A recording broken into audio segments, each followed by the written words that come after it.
Hello guys, আমি ইয়াসমিন। সবাই কেমন আছেন? সকাল সকাল ঘুম থেকে উঠেই রান্নার দিকে চলে এসেছি। নাস্তা সেরে সব রকম সবজি কেটে নিয়েছি, এদিকে বিটটাও গ্রেট করে নিয়ে, আর এদিকে পেঁয়াজ কলি, আম্মু দিয়ে চুনো মাছ দিয়ে আলু দিয়ে সব কিছু দিয়ে হাত ঘষে বসিয়ে দিয়েছি। আর ভাজার জন্য এদিকে পেঁয়াজ কেটে নিয়েছিলাম, পেঁয়াজ লাল হতে ভাজিগুলো সব দিয়ে দিলাম। এদিকে ভাজিগুলো হতে হতেই মাছ পুরো রেডি, যে মাছটা বসিয়েছিলাম সে মাছটা পুরো হয়ে গেছে। উপর থেকে একটু ধনেপাতা দিলাম। আর এদিকে মাংস দিয়ে আজকের হবে বিট দিয়ে।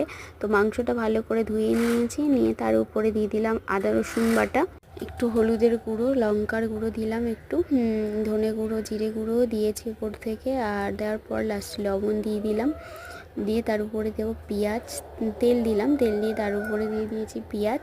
একেবারে সব কিছু দিয়েই বসিয়ে দেবো। ওদিকে এটা বসিয়ে দিয়ে এদিকে মেয়েকে ডাকতে এসেছি স্নানের জন্য। এসে দেখছি আমার একটা জুতো, ওর পাপার একটা জুতো পরে খেলা করছে। ওকে ডেকে আনলাম, এনে দেখছি ভাজিটা হয়ে গেছে। এবার ওর ভাতটা বেড়ে নিলাম, ডাল ভাজি দিয়েই খাবো, যেহেতু ওকে অন্য কিছু দিই না, সাদা মাটাই দিই, তাই ওর জন্য খাবার নিয়ে নিয়েছি, ওকে খাইয়ে। এদিকে মাংসটা হয়ে গেছে, তাকে বিট দিয়ে দিলাম, বিট দিয়ে ভালো করে এটা কষিয়ে নিচ্ছি। নিয়ে মাংসটা রেডি হয়ে গেছে। এদিকে সন্ধেবেলা মেয়ে, আমি চুড়ি পরবো বলে চুড়ি বার করেছি, মেয়ে দেখুন সব রকম চুড়ি পরে বসে আছে, বসেও খেলা করছে।